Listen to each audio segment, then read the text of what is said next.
The Ku Klux Klan is often remembered as a rural nightmare of the 19th century, but in 1946, they were operating in places that you might not expect. Take this quiet suburban home behind me in Atlanta, Georgia. From 1945 to just the spring of 1947, it was apple pie and manicured lawns up front, and historians say illegal domestic terrorism planning in the back. These strategy sessions were being run out of the Grand Dragon's private den, one of the major leadership hubs of the Invisible Empire. Taking part in these illegally run hate rallies were everyday residents of Stone Mountain, an average suburb of Atlanta. Among these members were some maybe just looking for business connections, others wanting to feel powerful for a little, and others probably just had a deep-seated hatred addiction. To an outsider, it might have looked like just a few neighbors having a discussion, but this was not the only meeting in town. At the local Benevolent Society Hall in Marietta, there were secret initiations held in the back rooms of this ordinary building 3 nights a week. And there was the Social Fraternity of Gentile Friendship, on the surface a legitimate community center for networking, but on the inside another front for organized intimidation. Middle-aged and elderly men whose titles were Kleagle, Titan, Exalted Cyclops, and Grand Dragon out on the town while they plotted to control their communities. All of them were tied to the National Knights of the KKK, and all were facing scrutiny linked to vigilante violence. But the truth is, the Klan in the 40s did not look like it used to during Reconstruction. They used to run the night raids, now they were running political campaigns. The Klan runs the local school boards, that was their bread and butter. I am certain police departments, especially like the precincts within the Deep South, you would be in trouble or whatever if you go in there and try to start pushing for civil rights, because that is still very, I would say, connected with the organization actively. To better understand how the KKK operated at its corporate peak, I talked to Dr. Marcus Vance, a historian of the American South and the owner of the YouTube channel History's Shadow. I asked Marcus what people get wrong about the Klan of that era and what it actually looked like behind the hoods. But they were caverns where the leadership did business, so you could find illegal dues collecting in there going on, robe sales, the insurance scams, the initiation fees sitting in the coffers that might not go to charity, but when you join, you go to the clud, you exchange the cash. What Marcus is describing, the caverns, the backroom rituals, the political lobbying, these are all just pieces of a much larger puzzle. The Klan isn't just a few angry men running around in sheets, it is a structured, organized system, and in 1946, that system had a name, the Invisible Empire. Since the Reconstruction era, various iterations of this group have dominated organized hate in America. There are the National Knights, the United Klans, the White Camellia, and other splinter factions. Every Klan realm follows a chain of command. At the top of the chain is the Imperial Wizard, who is the undisputed leader. Below him, there are the Grand Dragons that act like the governors of the state. Below them are the Great Titans, who are in charge of a specific district. The Exalted Cyclops are typically the ones leading the local chapter, doing the dirty work like organizing the cross burnings, intimidating voters, and in the past carrying out lynchings. Along with the ghouls, the general members participating in the dirty work, but the ghouls aren't high enough to know the real secrets. The guys at the top keep their hands clean and rake in the membership fees, while the ghouls at the bottom are working to one day reap in the status. Each of the major realms in the South all have guys at these different levels. I believe the Georgia realm at that height was about 20,000, the Alabama realm about 15,000, the Midwest factions maybe a few thousand, and so on and so forth. Because what the Klan did in order to prevent law enforcement and journalists from infiltrating their ranks is they closed the circle. They codified the language, they call it. As the post-war tolerance started cracking down on nativism in the 40s, the leadership realized that growing openly was risky. The Klan knew that strict secrecy meant fewer risks, and because of this, they decided to hide their activities behind complex codes and passwords. This is when the Klan started moving away from the public parades of the 20s and shifted more towards the low-profile domestic terrorism that they embodied in the mid-century. They are no longer just marching in DC. They are kind of operating from the shadows, concentrating more on political infiltration. They have legitimized to themselves. Today, the remnants of these hate groups are operating in more online spaces than you might think. But back then, one of their major revenue streams came from something called the Robe Racket. The Robe Racket is where the Klan leadership would force members to buy official regalia at insanely high markups from the central office, exploiting desperate men who wanted to feel like they belonged to an elite order. For example, if you buy a standard piece of cotton fabric from a store, this material might cost $2. This means you could sew a robe for maybe $3 by the end of the day. In a Robe Racket scenario where you are buying the uniform from the Imperial Wizard, that same $3 worth of cotton would come with a $15 price tag, which was a fortune in 1946. That is a 400% profit in sales alone. Say you want a hood or a sash, now you owe $20, and your annual dues are another $10. This cost keeps snowballing if you want to rise in the ranks. From an outsider, this seems like a terrible deal, a pyramid scheme. So I asked Marcus, who would ever pay this kind of money? I think it's anybody insecure, to be honest with you. It could be a guy who's down on his luck at the factory. It could be a veteran, somebody that came back from the war and feels left behind. A local shopkeeper that just needs to make connections. You guys got a hardware store or a garage, something like that? It's also people that don't have really good social standing. I've seen times that it's not always poor people. It's guys looking to expand their influence, and the Rotary Club just looks at them like they're a joke. I remember a researcher telling me a story once about this guy who was a traveling insurance salesman. A regular guy, he's got all these policies, now he's got a territory and he needs to sell this insurance. He's got all the brochures, he's got all the contracts, all the promise, the ambition is there. He needs to get going. He needs like a network of men to buy his product. Tough, you look at the guy. He's got a cheap suit on, a briefcase, he's got a desperate look.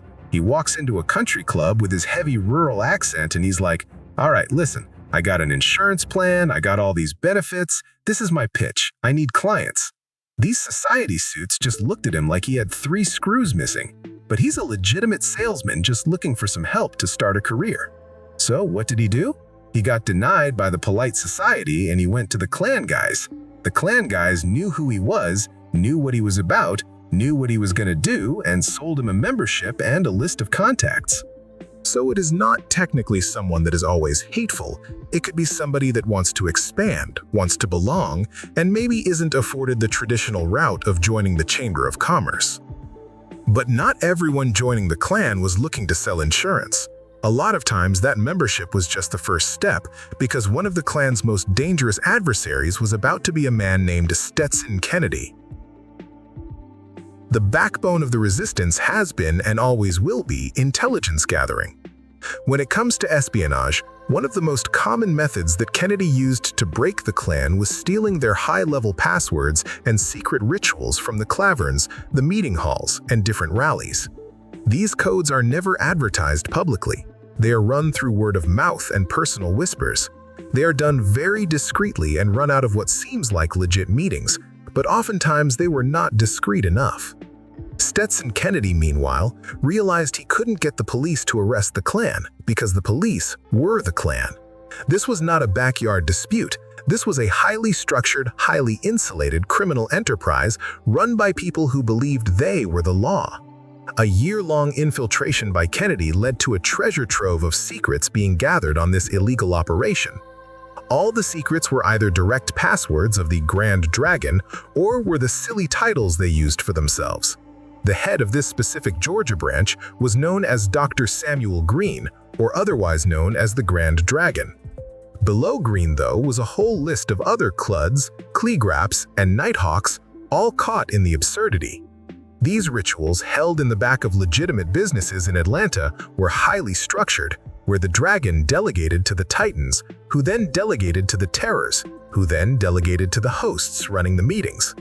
Among the different secrets found to have been stolen were the Klansman's handshake, the traveling password, and the specific Bible verses used to verify identity.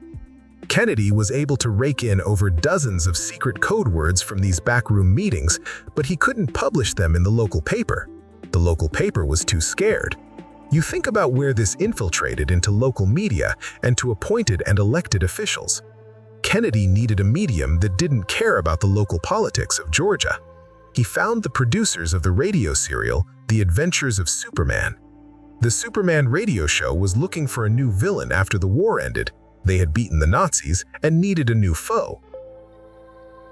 Kennedy provided the writers with every secret handshake, every password, and every ridiculous title he had stolen. The writers created a storyline called Clan of the Fiery Cross. The Superman show was not made a member of the Klan, but it was an asset that reported the Klan's secrets to millions of children across America. Prosecutors couldn't touch the Klan, but Superman could. The radio show used the Klan's own secrecy to destroy them, broadcasting their sacred rituals as the villainous babble of bad guys. This goes to show just how deep a pop culture icon can penetrate even into secret societies. Personally, from my research and from what you see, the local sheriffs and the Klansmen work hand in hand. They work together. It had always been like that in the Jim Crow South. It always would be, until it wasn't. The Klan is a real part of that history. It is not like you can just throw them away, lock away the key, and that is it. It is so intertwined in the region and kind of embedded in the social fabric that it is almost impossible to weed them out legally.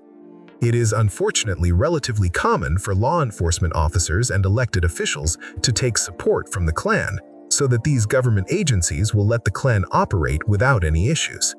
Just in the years prior to 1946, reports showed countless instances where the police stepped aside for the mob. Prosecutors revealed that many deputies had received political support ranging between votes to campaign funds from the Klan in exchange for protecting their illegal intimidation operations. The police would allegedly fake staged investigations at cross burnings run by the local chapter. The goal wasn't to shut them down officially, it was to scare off the witnesses. Once word spread about these investigations, those witnesses would stop talking to the police and start fearing for their lives instead. The officers would even give tips to their fellow Klansmen about the federal agents in town, making sure the Klan's operations got hidden while the FBI flew blind. I read a bombshell biography of Kennedy where he says the local law enforcement is compromised at its core. It is operating like a wing of the invisible empire. So I mean, when you look at things like that, there really wasn't a difference between the badge and the hood. In his days undercover before he was actually revealed, he would see a grand dragon sitting next to a police chief. Bigots is a term used around the historians to describe a member of a hate group, but who is actually walking into these back rooms to quit the Klan? Who is risking their social standing and sometimes a lot more to walk away from the invisible empire?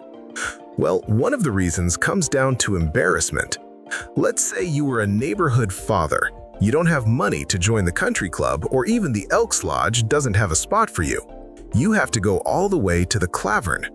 Meanwhile, your son is listening to the radio where Superman is beating up guys who use the exact same passwords your dad uses. You know, you are right there as soon as your kid knows what you are. Oftentimes, the children of Klansmen would mock the rituals they heard on Superman, not knowing their own fathers were doing them. These children would often laugh at the Grand Dragon title, calling it silly, but the dads would keep hearing this mockery more and more, knowing that their secret society was now a punchline. In some cases, these men would end up feeling ridiculous wearing a sheet that every kid in America knew was the costume of a villain. The Klan knows that this person wouldn't be able to handle the shame, but that's not all Kennedy was looking for. Once somebody laughs at a monster, it is not a monster anymore. It is now a joke to be dismissed. For example, the Superman show would run much of the Klan's mystique through the mud so that the recruitment stayed low. As these episodes kept digging themselves deeper and deeper into the national consciousness, the Klan just then lost more and more control over their image. But even for the more sophisticated racists who aren't listening to kids' shows, they are still at an incentive to be leaving the Klan. There were some big-time politicians with a lot of ambition who would much rather distance themselves from the Klan than they would with a group that Superman was fighting. I have never seen any really big cultural shifts like this, where a fictional character has destroyed a real organization. Like, I think the biggest impact that I have ever maybe seen that was on the table was the drop in recruitment, 0 new applications, which is a lot of damage, but not at that level to legal prosecution. Well, recently I saw that a modern hate group refused to wear their uniforms in public because they were afraid of being doxxed. It was like, I don't know how insane this fear was, but they hid their faces and it was like for total anonymity, and the internet just decided to unmask them. And Superman basically doxxed the entire Klan in 1946. But they won't admit it to you. No, they will not. I expose their secrets. They will not confirm the secrets. You invite somebody to a secret meeting. They say the password. The whole world knows the password. You are supposed to be elite. Could that happen with the mob guys? Sure. But most of the time, I would say 99% of the time, the mob relies on fear, not mystery. Because if they lose the mystery, they still have the gun. Hey, you know, Billy or Bobby or whatever went in there, he heard the password on the radio, he laughed at the Grand Dragon, and you know, I think that is something that resonates with a lot of bullies. You know that the fear is your bond. You don't have to go through all this corporate bullshit or, oh look, the Grand Dragon has this little thing in the rulebook that says we cannot be laughed at if we don't feel like it. You know, you don't deal with that kind of bullshit when you deal with Superman. Everything is usually black and white, and you are dealing with a man of steel. Like, you know you could lose your reputation in any seconds. But there is no time for games, like guys are not in there trying to explain why they are wearing satin sheets. You know, the FBI and many of the other major government bodies are all regulated by the federal, state, and local limitations. These agencies also pay the government's share of respect to jurisdiction, given they are all under something called the Constitution. Although government-regulated agencies have historically been more powerful, there is a real argument to be made for why the Superman radio show operated better. For one, many Klan's figures have been arrested for violence only to see the local juries acquit them and let them walk free. Second, the radio show typically broadcasted their message nationally to places like New York, Chicago, and Los Angeles, who were all listening to the same story. Today's state-sponsored education often sends their message to segmented audiences, only making the divide wider and the impact smaller. Government-partnered investigations are aggressively restricted by red tape, especially in politically charged areas. Superman ran the narrative and the morals, but not the constant hesitation and political neutrality that legal agencies are now paralyzed from. I mean, if you went to a Klansman and you continually mocked him, and you laughed and he saw that you were not afraid and all that stuff, most of the time, not all the time, there was some danger, but a lot of times they would be like, I got a reputation. I am not wearing this hood anymore. You are not allowed to see me here or anywhere. Don't let me find you telling people I'm a Grand Dragon until I quit this. Like, they would kind of, feel the pressure. Go to the Kleagle and tell him, hey, listen, I just got laughed at by my kid. My status is going to be in the street, this and that. They would let you resign until the last member left and then close the chapter. To a certain degree, many people felt safer and more connected to the ideals of America when Superman fought the battles that the police wouldn't touch. Oftentimes, disputes over equality, racial justice, and even moral problems were sometimes handled by pop culture figures, not the politicians or courts. This created a stronger sense of shared values, even though it was more based on fiction and storytelling rather than what we aim for today, legislation and policy. In a world where legal systems can deny justice and push segregation, the Man of Steel sometimes offered a different kind of verdict, one where truth and justice meant more than some local ordinance.